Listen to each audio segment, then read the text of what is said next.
একসময় এক গ্রামে এক বৃদ্ধা মহিলা থাকতেন।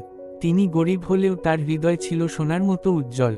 তিনি সবসময় সত্য কথা বলতেন এবং অন্যায়ের বিরুদ্ধে দাঁড়াতেন। তার ছোট্ট একটি জমি ছিল, যা দিয়ে তিনি সংসার চালাতেন।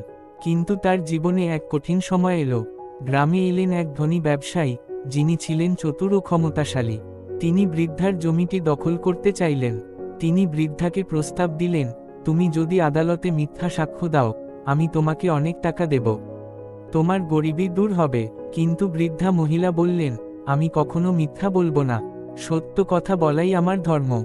আদালতের দিন এলো। বৃদ্ধা তার সততার প্রমাণ উপস্থাপন করলেন। বিচারক তার পক্ষে রায় দিলেন, এবং জমিটি তারই থাকল। গ্রামের সবাই তার সততায় মুগ্ধ হল। তারা তাকে সম্মান করতে লাগলো এবং তার পাশে দাঁড়ালো। বৃদ্ধা বললেন, সত্য কখনো পরাজিত হয় না। ধৈর্য ধরে সত্যের পথে থাকলেই জয় আসবেই।